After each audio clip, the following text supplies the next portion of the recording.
마지막으로 마침표를 찍기로 했습니다.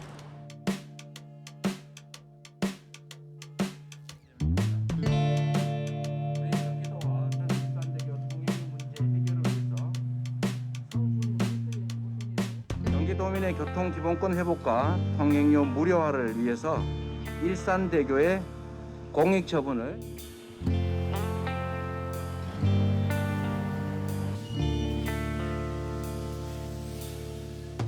일산대교 무료화 그 과정을 논의할 수는 있으나 결과는 돌이킬 수 없도록 하겠습니다.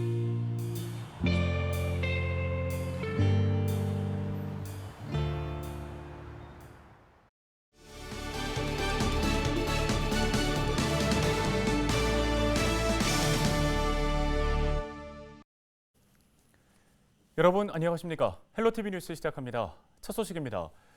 일산대교는 한강다리 가운데 유일하게 통행료를 받는 곳입니다. 비싼 통행료 탓에 지역민들의 불만도 많았는데요. 경기도가 최근 한 달 안에 일산대교 무료화를 추진하겠다고 밝혔지만 궁금증도 남아 있습니다. 무엇이 어떻게 달라지는 건지 또 언제쯤이면 무료 통행이 가능한 건지 이세진 기자가 짚어봤습니다. 경기도는 이르면 다음 달 일산대교를 무료로 이용할 수 있을 거라고 했습니다. 이를 위해 경기도가 선택한 방법은 공익처분입니다. 경기도는 일단 9월 안에 절차를 거쳐 공익처분을 확정할 예정입니다. 공익처분이 결정되면 경기도와 3개시가 운영 권한을 넘겨받아 일산대교를 무료로 운영할 계획입니다. 경기도와 김포시, 고양시, 파주시는 오랜 기간 갈등을 겪어온 일산대교 통행료 문제와 관련해서 경기도민의 교통기본권 회복과 통행료 무료화를 위해서 일산대교의 공익처분을 추진하기로 결정했습니다. 공익처분은 시설의 공익을 위해 지자체가 민자사업자의 관리 운영권을 취소하는 겁니다. 앞서 경상남도가 마창대교 재구조화를 위해 공익처분을 신청했다 운영 방식을 바꾼 사례가 있습니다. 현재 일산대교의 운영 권한을 가진 건 국민연금공단. 공익처분 결정이 내려지면 경기도는 공단의 손실을 보상하고 관리 운영권을 강제로 회수할 수 있습니다. 다만 경기도는 이 과정에서도 공단과 협상을 병행하겠다고 했습니다. 강제 회수를 택하지 않은 건 지자체의 재정 분담을 줄일 여지를 남기기 위한 것으로 해석됩니다. 경기도는 향후 일산대교 인수에 드는 비용을 부담해야 합니다. 경기도와 함께 비용을 부담할 3개 지자체는 일산대교 이용률에 따라 분담률을 정할 것으로 보입니다. 막대한 비용이 들 것으로 예상되는 만큼 지자체 입장에서는 국비 확보 같은 부담을 최소화할 대책이 필요한 상황입니다. 그럼에도 경기도는 일산대교 무료화의 효과가 적지 않을 것으로 봤습니다. 세계 시민들을 비롯한 경기 서북부 주민들의 교통기본권 확보를 통해 대한민국 헌법에서 명시한 국민의 행복 주권을 보장하고자 합니다. 경기도는 도민들의 통행료 절감 외에 시설 운영 비용도 줄일 수 있을 것으로 봤습니다. 이 밖에 교통량 증가에 따른 사회적 편익, 인접도시 간 연계 발전 같은 간접 효과도 예상했습니다. 헬로티비 뉴스 이세진입니다. 네, 한편 일산대교 무료화 과정에 지역민들의 세금이 투입되면 안 된다는 주장이 나왔습니다. 박우식 김포시 의원은 7일 김포시의회 본회의 5분 발언을 통해 경기도가 일산대교를 공익처분하기로 하면서 출자사에게 보상금을 지급해야 하는 상황이라며 일산대교 무료화는 반드시 필요하지만 김포 시민의 세금이 들어가는 것에는 반대한다고 밝혔습니다.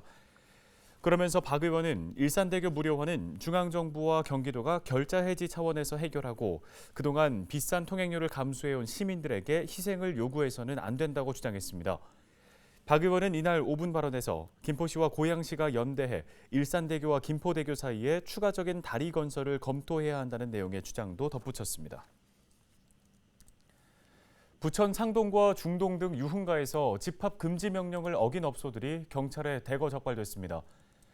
부천 원미경찰서는 최근 지난 3월부터 5개월 동안 지역 내 대형 유흥업소를 대상으로 단속을 벌인 결과 야간 불법 영업 등 위반 행위를 한 100여 곳을 적발하고 관계자 180여 명을 검거했다고 밝혔습니다. 이번 위반 행위로 행정기관에 통보된 업소들은 과태료 300만 원이 부과되고 과거에 지급된 재난지원금도 환수 조치될 예정입니다.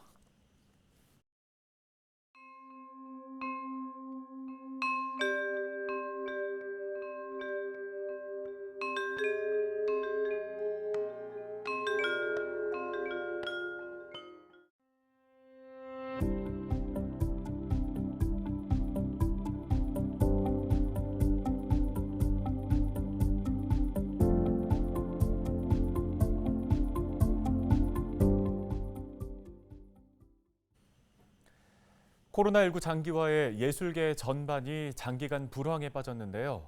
부천 지역 극단이 어려움 속에서도 1년여 만에 작품을 준비해 관객들 앞에 섰습니다.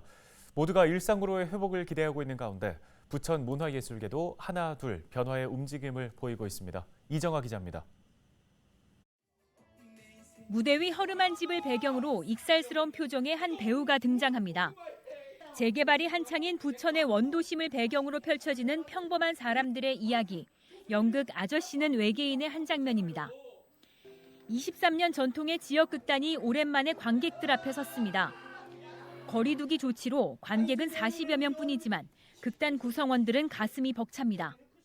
관객을 직접 대면해야 되는 또 예술이고 장르이기 때문에 이렇게 뭐 적게라도 관객들과 호흡하면서 공연을 할 수 있게 돼서 즐겁습니다. 부천문화재단의 지원으로 완성한 작품. 지역에서 공연이 열린다는 소식에 연극 마니아들도 간만에 나들이에 나섰습니다. 관객들도 이런 걸 향유하고 싶어도 할 수가 없고 배우나 이제 관계자 입장에서도 되게 힘든 시기를 겪고 있으니까 이런 공연들이 너무나 반갑죠. 그동안 발길이 끊겼던 객석에도 다시금 환한 웃음꽃이 피어납니다. 이처럼 지역에서는 1년여 동안 사실상 멈췄던 오프라인 공연과 전시 등이 다시금 선보이고 있습니다. 부천국제 판타스틱 영화제는 지난 7월 온오프라인 동시 진행으로 개최됐고 부천국제 만화축제도 지난 4일 현장 생중계 방식을 택해 무사히 개막했습니다. 또 현재 부천 지역 갤러리와 박물관을 중심으로도 특별 기획전이 잇따라 열리는 등 전시 예술도 상황은 비슷합니다. 예정됐던 행사 대부분이 갑작스럽게 취소되거나 대폭 축소됐던 지난해와는 사뭇 다른 분위기입니다. 일상의 회복을 맞이하는 시대를 준비를 해야 되겠는데요. 무엇보다도 안전한 환경에서 예술가들과 시민들이 문화를 즐길 수 있는 환경을 만드는 데 주력하고 있습니다. 올해 말까지 부천에서 예정된 공연과 전시 등은 모두 20여 건.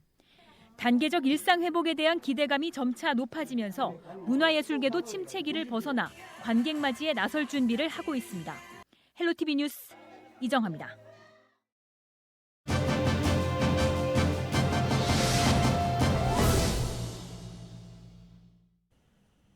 다음 소식입니다.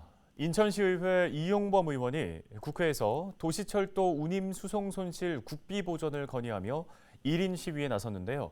이용범 인천시 의원과 관련된 이야기 나눠보도록 하겠습니다. 안녕하십니까? 네, 안녕하세요. 반갑습니다. 저는 계양구 지역 출신이고요. 건설교통상임위원회 이용범 시의원입니다. 네, 인천교통공사의 운영난이 가속화되고 있는데요. 먼저 문제점부터 살펴볼까요?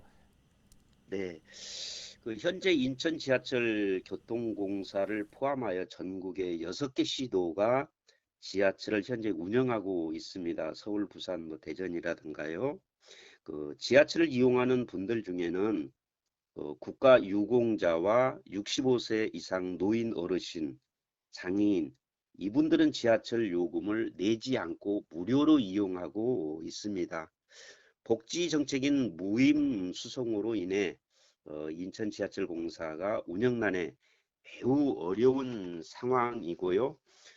내년에는 또 특히 서울 지하철 7호선과 인천 부천 전체 구간을 운영하면서 적자 부담이 더 커질 수밖에 없는 상황입니다. 또 인천 지하철공사 무임수송 손실 현황을 보면은요, 2017년도는 약 249억 손실이 나왔고요. 2018년도는 270억 원이 손실이 나왔고 2019년도는 약 296억이 손실이 나왔습니다. 매년 손실 금액이 늘어나고 있다는 게 큰 문제입니다.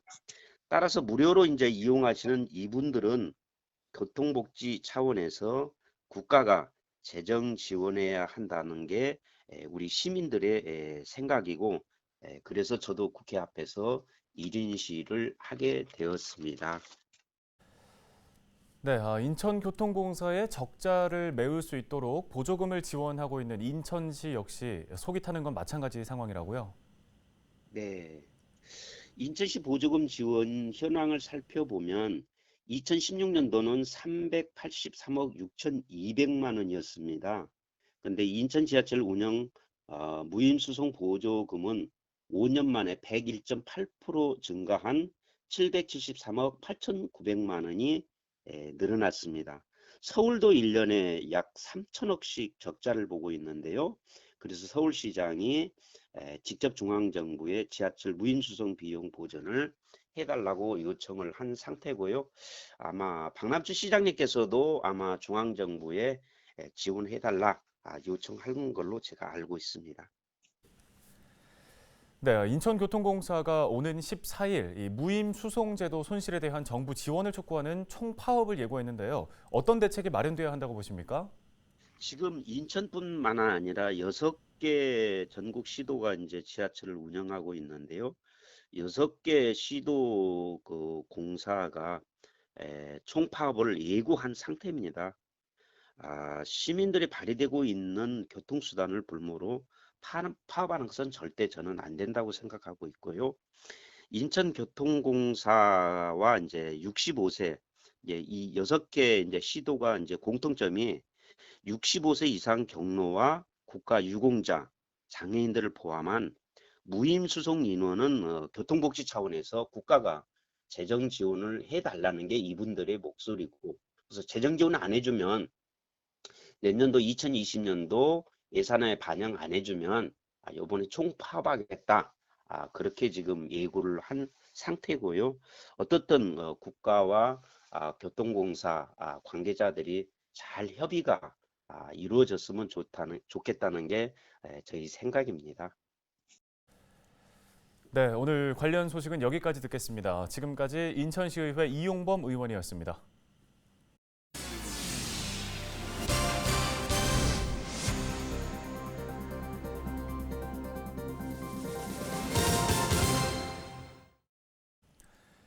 인천 지역의 학생들 중 학교 폭력 피해를 경험한 학생이 지난해보다 0.1%포인트 늘어난 것으로 나타났습니다.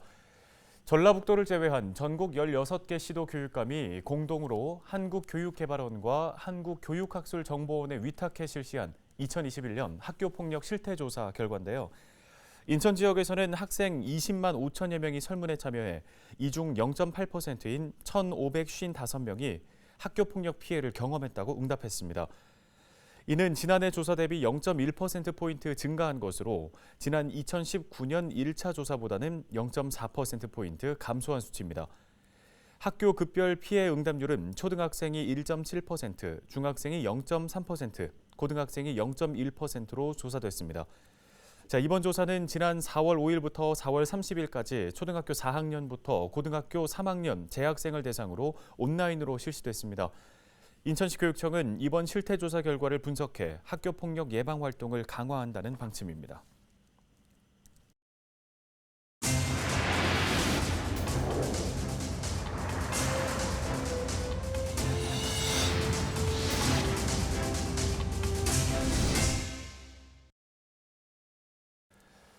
네, 국내 최대 자동차 제조기업이 2045년 탄소 중립을 선언했습니다. 2035년부터는 유럽에서 전기차만 팔겠다고 밝힌 건데요. 매연을 뿜어내는 휘발유차와 경유차는 옛 풍경이 돼버릴 수도 있겠다는 생각이 듭니다. 자, 일상 속에서 실천할 수 있는 탄소 중립, 일회용 컵 사용은 자제하고 또 장 보러 갈 때는 장바구니를 사용해 보는 건 어떨까요? 헬로티비 뉴스 마치겠습니다. 고맙습니다.